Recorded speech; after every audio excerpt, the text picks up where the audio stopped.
우리 청년부 말씀 시작하겠습니다. 마태복음 16장 13절에서 20절의 말씀을 우리 같이 읽겠습니다. 마태복음 16장 13절에서 20절입니다.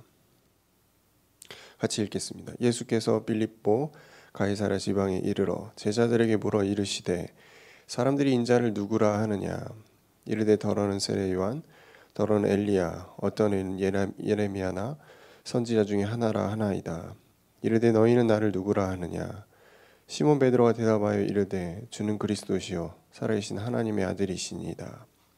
예수께서 대답하여 이르시되 바요나 시몬아 내가 복이 있도다. 이를 내게 알게 한 이는 혈육이 아니요 하늘에 계신 내 아버지시니라. 또 내가 내게 이르노니 너는 베드로라. 내가 이 반석 위에 내 교회를 세우리니 음부의 권세가 이기지 못하리라. 내가 천국 열쇠를 내게 주리니 내가 땅에서 무엇이든지 매면 하늘에서도 매일 것이요 내가 땅에서 무엇이든지 풀면 하늘에서도 풀리리라 하시고 이에 제자들의 경고하사 자기가 그리스도인 것을 아무에게도 이르지 말라 하시니라. 아멘. 오늘은 마태복음 우리 강단의 말씀을 다시 돌아보면서 복음의 반석으로 나를 세워라 라는 제목으로 함께 말씀을 나누겠습니다.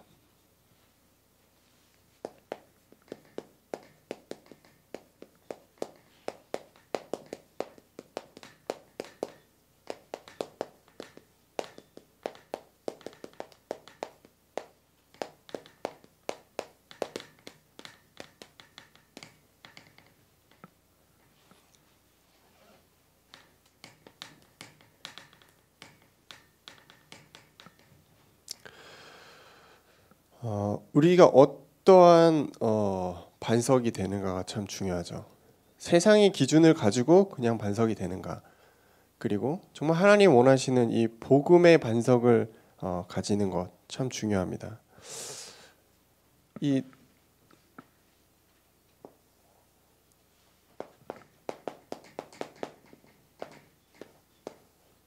성경에 이렇게 많이 나오는 단어는 아닙니다.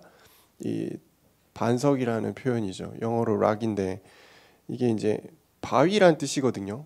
큰 바위죠. 아주 거대하게 큰 바위인데 그런 큰 바위들은 잘 움직이지 않습니다. 아주 단단하죠. 그리고 무겁고 그래서 뭐 웬만한 사람이 이제 흔들어서는 움직여지지 않는 이제 그런 내용들을 보고서 이제 반석이다 이렇게 표현하는데요. 우리 본문에는 예수님이 베드로에게 반석이다 라고 이렇게 표현했습니다. 베드로란 이름 자체가 반석인데요. 예수님이 기뻐하시는 대답을 베드로가 했기 때문이죠. 사람들이 나를 누구라 하냐라고 물어봤을 때 어떤 제자들은 이렇게 말하고 저렇게 말했는데 베드로가 정답을 말합니다. 주는 그리스도시요 하나님의 아들이십니다. 이제 이 정답을 말하니까 예수님이 베드로에게 칭찬을 하시는 거예요. 그러면서 베드로 인생에서 가장 큰 축복을 받습니다. 네가 반석이 될 거다. 네가 반석이다. 그래서 너로 인해서 교회가 시작될 거다. 이제 이런 표현이거든요. 천주교의 초대 교황이 베드로죠. 예루살렘 교회의 지도자가 베드로였습니다. 아주 중요한 역할을 많이 했죠.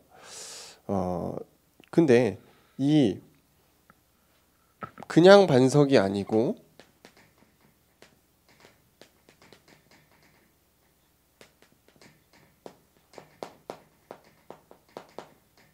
복음의 반석. 복음의 반석이 되는 것이 참 중요하겠죠. 먼저 우리는 복음을 어떻게 이해하고 있는가?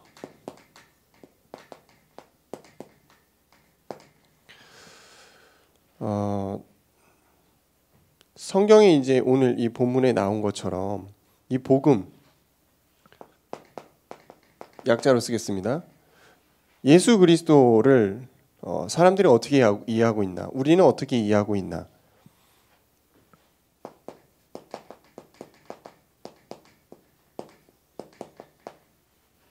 어떤 사람들은 예수님을 세례 요한으로 해석을 합니다. 세례 요한이 뭘 했죠? 회개하라! 천국이 가까이 왔다. 이제 이러면서 많은 사람들을 물론 예수님이 오시기 전에 구원으로 인도하는 중요한 역할을 하죠.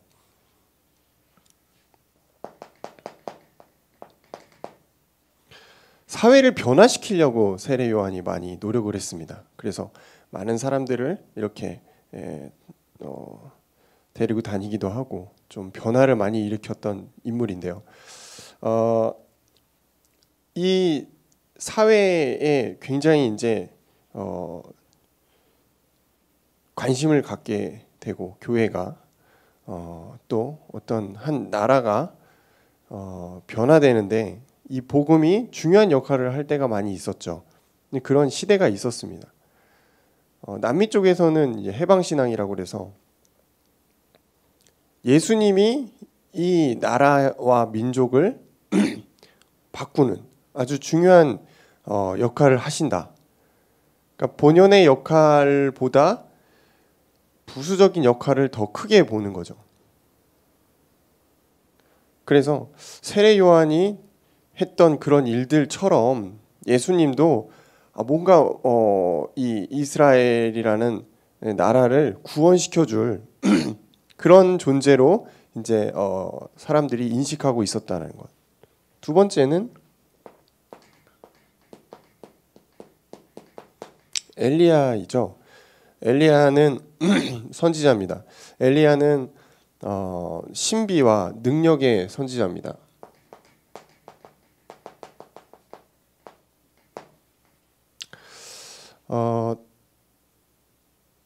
굉장히 많은 이적을 엘리야가 행하죠. 그리고 실제 엘리야는 죽지 않고 또 올라가지 않습니까? 이런 이제 능력들, 예수님이 제자들과 공생의 사역을 하시면서 하셨던 그 많은 능력들을 가지고 예수님이 정말 신이 맞구나 그러면서 굉장히 우리에게 좋은 거를 주는 분이구나, 우리를 이롭게 하는 분이구나, 뭐 병도 낫게 하고 죽은 자도 살리고 오병이어 기적도 행하시고 이런 식으로 굉장히 많은 능력들을 마치 엘리야처럼 하신 거니까 그 예수님 한 부분이죠. 한 부분인데 그게 예수님이 전부인 줄 알고 사람들이 얘기를 합니다. 또 예레미야.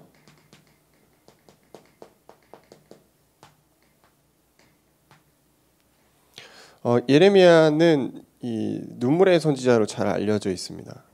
그러면서 남들 타인을 생각하는 마음이 너무 강해요. 그래서 막 눈물을 흘리면서 기도해주고 도와주고 뭐 이제 이런 쪽의 일을 예수님이 하기 위해 오셨다. 이제 이런 이제 예수님을 그렇게 이해하는 분들도 있죠. 또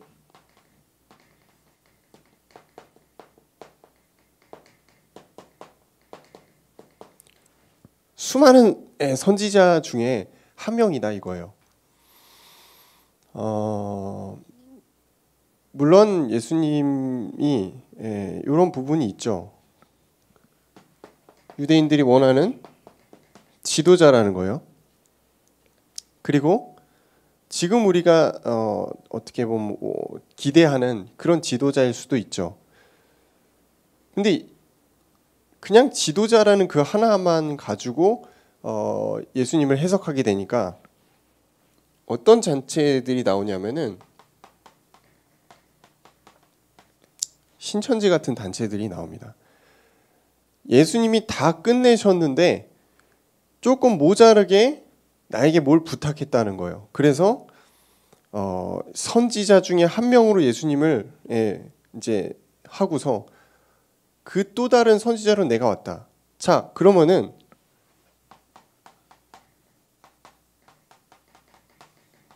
사실은 이슬람의 마호메트도 같은 맥락입니다. 선지자 중에 한 명인 거예요. 예수님을 선지자 중에 한 명으로 봤기 때문에 마호메트가 필요한 거죠. 각종 이단들, 뭐 안산홍이니 뭐 문선명이니 다 이런 사람들이 뭐냐면 예수 그리스도만으로 부족하기 때문에 내가 왔다 이렇게 얘기를 하거든요.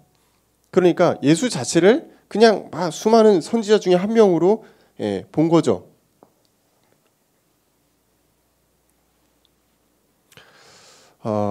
이거는 뭐냐면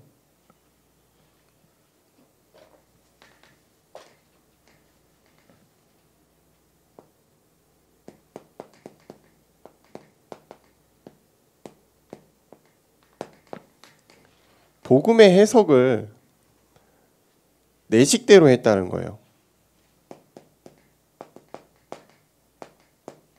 내 식대로 했다. 내가 필요한 대로 했다라는 거예요. 또는 내 동기로 해석을 하는 거죠.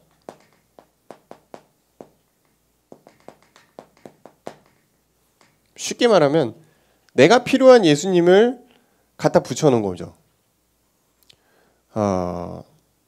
지금 이 사회가 복음이 필요하죠. 근데 막 이거를 정치적으로 이용한다던가 뭔가 막 한 무리를 만들어서 이렇게 하려는 그런 동기.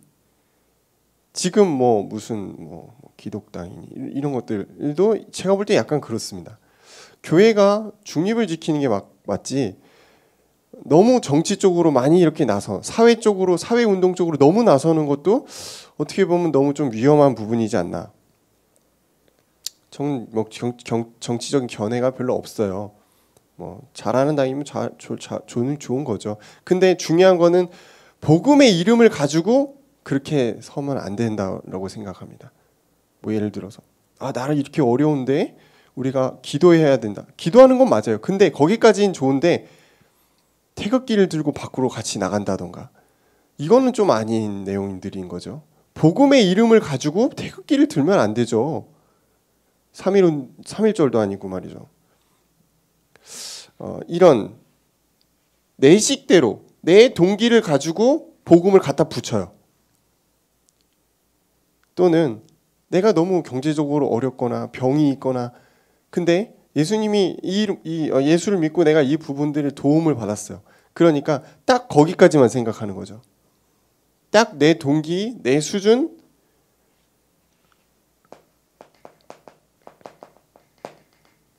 내 중심의 복음을 해석하고 있다는 거예요. 그러니까 이게 변질되는 겁니다. 다른 복음이 되는 거죠. 그래서 조금 똑똑하고 조금 귀신 들린 사람들이 만들어내는 게 이단이에요. 이런 것들이죠. 다른 복음, 순수하고 완전하고 풍성한 복음이 있음에도 불구하고 다른 걸 섞어요. 그래서 만들어내는 게 전혀 이상한 거. 하나님이랑 전혀 상관없고 전혀 방향이 다른. 그러니까 오는 응답이 있죠. 다른 응답이 오게 됩니다. 성경에서 말하는 하나님이 기뻐하시는 응답이 아니고 사람들이 원하는 응답이 오게 되는 거죠. 우리는 정확히 알고 있어야 됩니다. 복음, 예수가 그리스도 되신 것. 그분이 근본 문제를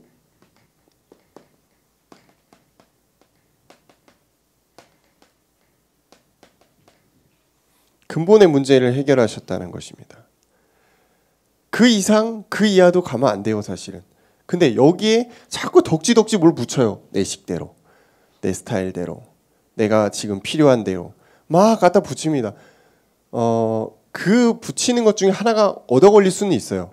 왜냐하면 하나님은 과거와 현재와 미래의 모든 문제를 이미 해결하셨기 때문에 이미 우리 안에 계셔서 우리를 인도하시는 분이 확실하기 때문에 그게 맞을 수도 있어요. 근데 아닌 경우는 어떻게 합니까? 만약에 내가 뭐 암에 걸렸는데 예수를 믿으면 암이 나야 되는 거죠. 우리 식대로 복음을 해석한다면. 근데 안 낫잖아요. 그럼 어떻게 되는 겁니까?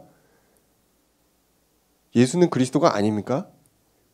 이제 이런 일들이 일어나는 거예요. 그러니까 그렇게 껴맞추면 안 되는 거죠.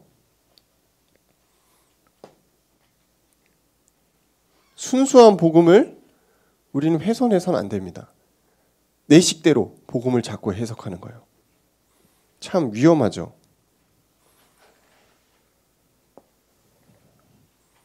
의외로 목회자들 중에 많이 있습니다. 우리는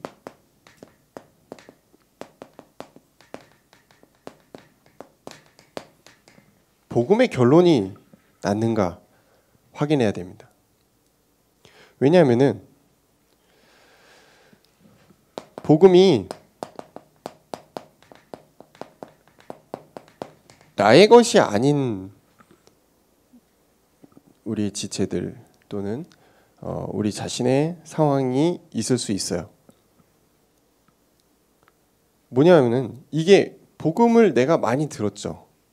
그리고 또 어떤 기도에서 응답도 받죠. 뭐 전도도 해봤죠. 근데 이게 전혀 즐겁지가 않은 거예요. 전혀 내 삶에서 누려지지 않는 거예요.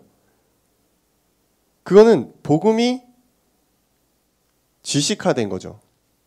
이 복음이 내게 아니라는 거예요. 하나님이 나와 함께 하심이 너무나 행복하고 누려져야 되는데 뭔가 억지로 막 끌고 가고 있는 거죠. 그러니까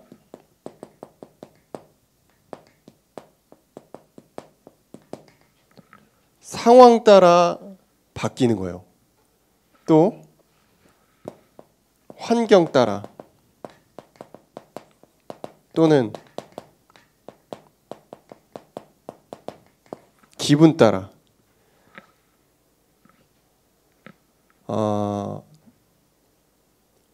복음은 항상 고정돼 있거든요. 근데 우리 상황 따라 또 우리 환경이 조금 변하는 거에 따라서 내 기분 따라서 복음이 막 바뀌어요. 희한하죠. 복음은 그런 게 아닌데. 왜냐하면 우리가 잘못 이해했고 잘못 결론을 내렸기 때문입니다.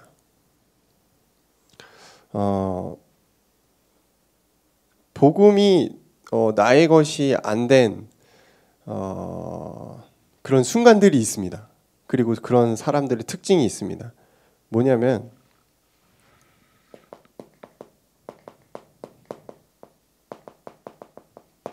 상황 따라 환경 따라 기분 따라 마음이 불편해요. 또는 뭐 타인을 증오하는 마음도 생깁니다. 또는 막 질투도 하게 돼요. 글쎄요. 복음 정말 가진 사람이라면 이런 감정이 사실은 자주 오지 않거든요. 어떤 때는 진짜 불신자 못지않게 엄청 계산적이죠. 걱정하죠. 염려하죠. 고민하죠. 남들 하는 거 다 합니다.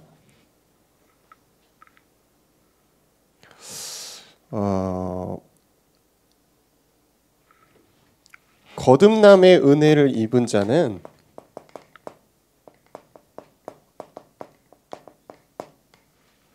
거듭남, 새로운 생명을 얻은 사람, 예수를 정말 믿고 구원받은 사람을 얘기합니다. 거듭났다는 거.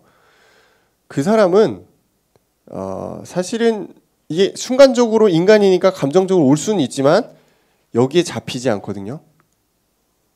근데 여기에 잡혀서 자꾸 자기의 삶을 잃어버리는 그런 패턴을 가진 사람들과 청년들도 있을 거라고 생각합니다. 저도 그랬었습니다. 왜냐? 복음을 지식적으로 이해하기 때문에. 그리고 복음의 결론, 아직도 다 끝났다라는 게 믿어지지 않기 때문입니다. 복음의 결론 난 사람은 문제될 것이 1도 없습니다. 하나도 없습니다. 근데 자꾸 뭔가 문제가 느껴진다. 나의 복음이 흔들리고 있다라고 보시면 됩니다.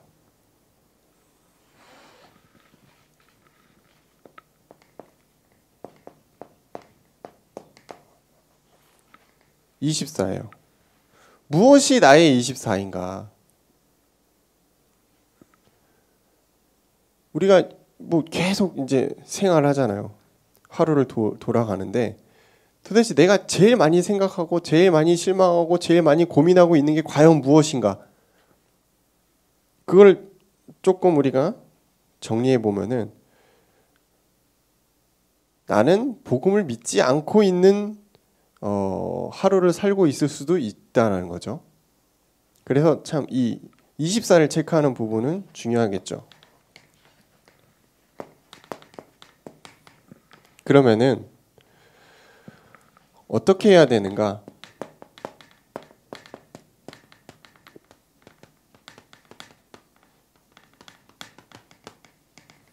빨리 영적인 상태를 바꿔야 됩니다.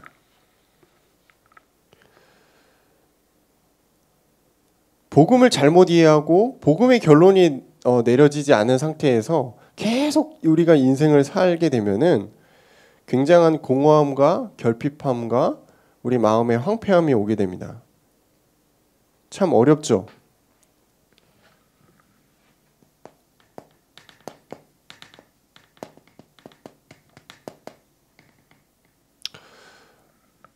우리가 하나님의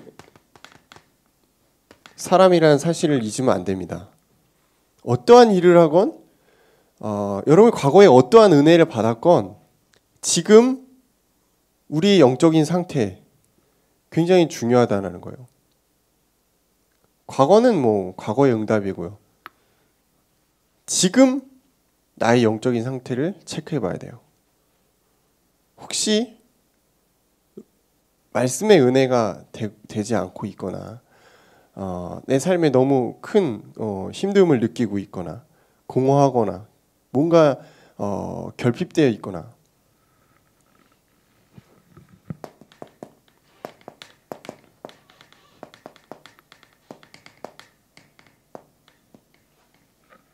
결국 우리가 예배를 놓치고 있을 때 그런 일들이 일어납니다. 예배는 이제 하나님과 우리가 통화하는 중요한 통로죠. 근데 그 예배의 은혜가 되지 않는다. 그렇습니다. 하나님의 사람이 하나님으로 채워지지 못한다는 것은 참 비참한 일입니다. 참 괴로운 일입니다. 그래서 우리는 필사적으로 하나님 앞에 나아가야 되는 그런 부분들이 있습니다. 예배입니다. 기도요. 또 말씀이요. 또는 찬양으로도 굉장히 많은 회복을 할 수가 있겠죠. 어떠한 통로와 어떠한 루트든 상관이 없습니다. 여러분 영적인 상태를 회복할 수 있는 모든 걸 다 해보시기 바랍니다. 저도 그런 이제 어떤 영적인 이제 침체 슬럼프가 왔을 때 제가 할 수 있는 모든 걸 다 동원합니다. 그리고 그 단계를 뛰어넘죠. 그러면은 비슷한 내용에는 걸려들지 않는다는 거예요.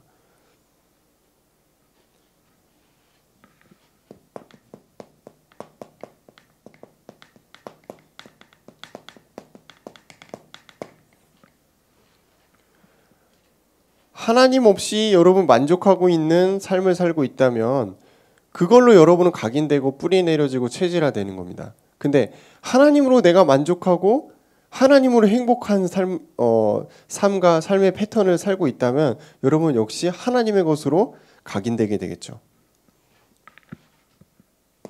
이 각인 뿌리 체질이란 부분은 우리의 마음과 생각과 뇌와 모든 육신까지도 장악하죠. 또 치유합니다. 그래서 빠를수록 좋은 거에 뭐냐면 세상의 각인을 버리는 것입니다. 불교에서 잘하는 거, 버리는 거예요. 우리가 잘못 이해하고 있는 복음, 결론 내리지 못하고 있는 많은 부분들 빨리 정리를 할수록 좋겠죠. 그래서 이것들을 버려서 하나님의 것으로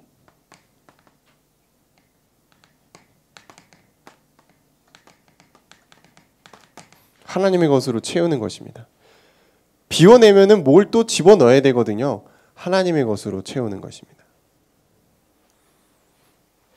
이때 어떤 응답이 오냐면 영적인 능력이 생기게 됩니다. 청년들이라면 이 영적인 능력과 영적인 배경을 한 번쯤은 체험해야 되지 않나. 젊은 날에 뭐 결혼하고 아이 낳기 전까지는 젊다고 볼 수 있죠. 두려울 것이 없고 잃을 것이 없는 사실은 그 청년의 시기에 여러분이 이 영적인 힘과 배경을 한 번이라도 체험한다면 두려울 게 없습니다. 근데 많은 청년들이 뭔가를 두려워하고 있더라고요. 문제가 아닌 것을 가지고 문제라고 말하고 있더라고요. 왜 그럴까? 복음을 잘못 이해했구나.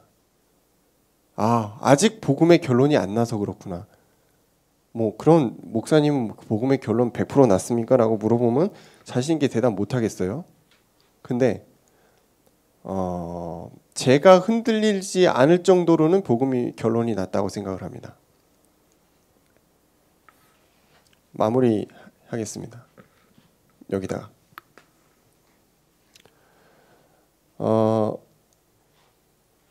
영적인 상태를 바꾸는데 뭐 여러 가지 뭐 우리가 할 수 있죠.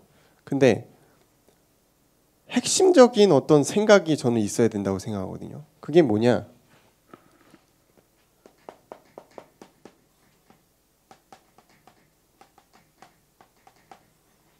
예수 그리스도 복음으로 미치는 것입니다. 저번 주인가 김 목사님 교육자 이제 모임 때 이 내용을 잠깐 얘기하셨거든요. 복음으로 예수로 미쳐라 이거예요.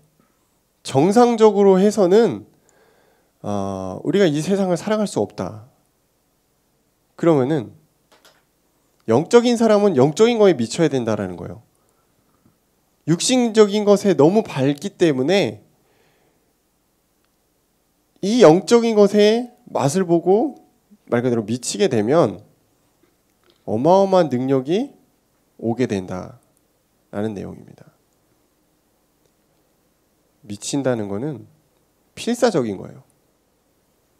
여러분 예배의 자리에 필사적이면 어떨까요? 여러분 기도하는 그 시간을 절대 놓치지 않고 필사적으로 내가 하나님께 나아갈 수 있다면 뭐 집에서도 할 수 있고 뭐 여러분 차를 타고도 할 수 있죠. 내가 이 찬양의 시간을 필사적으로 놓치지 않는다면 여러분은 점점 뭐 예수로 중독되는 거죠. 예수로 미쳐가는 거죠. 그런 사람에게 문제가 와도 문제라고 느껴질까 싶어요. 과연 그 사람에게 다른 사람을 통해서 마음이 막 불편해지고 그 사람 막 너무 미워지고 되게 싫고 내가 손해볼까 봐 막 계산하게 되고 미래를 걱정하게 되고 고민하게 되고 과연 그럴까 싶어요. 안 그럴 거라고 생각합니다. 저는 안 그렇더라고요. 물론 항상 그런 건 아니죠. 365일 중에 한 10일만이라도 예수로 미쳐서 행복하면 그것만으로도 좋은 거죠. 복음의 반석으로 나를 세운다. 예수로 가득 차는 것. 예수 그리스도로 여러분 진짜 여러분의 인생을 올인하는 것. 이게 결국 올인 아닙니까? 네. 이게 그렇죠.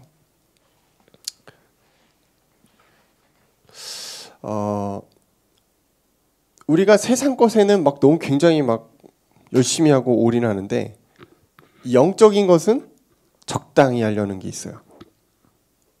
대충 하고 적당히 하고. 왜냐 안다 이거죠. 근데 진짜 우리가 복음의 반석으로 세워지려면 이 시간표와 이 단계를 한 번쯤은 지나가야 된다라는 생각이 듭니다. 그래서 우리 청년의 시간표에 참 많은 것들을 해야 됩니다. 미래도 준비하고 또 현재의 삶도 너무 정신이 없고 바쁘고 잘 되어지지 않는 것도 많이 있고 실패도 하고.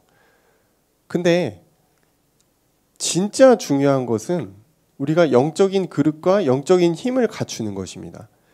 그것을 갖추고 있을 때 영적인 힘이 우리에게 오거든요. 영적인 능력을 가지고 그 다음부터는 사실은 하나님이 열어가시는 겁니다. 너무 세상에 매이지 마시고 또 너무 다른 것에 너무 많은 신경을 쓰지 마시고 조금만 우리의 관심과 우리의 생각을 하나님께로 돌리시는, 그래서 복음의 반석으로 진짜 우리가 세워지는 그런 한 주간 되시기를 주의 이름으로 축원합니다. 기도하겠습니다. 감사합니다, 주님. 우리가 복음을 어떻게 이해하고 있는가? 세상이 말하는 대로 세례 요한으로, 엘리야로, 에레미야로, 선지자 중에 하나로 예수 그리스도를 이해하고 있진 않았는가? 다시 한번 점검하게 해주시고 예수 그리스도 근본 문제 해결하신 그 완전한 복음의 결론이 우리 각자의 삶 속에 일어나도록 인도하시며 영적인 상태를 바꾸는 그런 응답 속으로 주님 역사하여 주옵소서. 예수 그리스도 이름으로 기도합니다.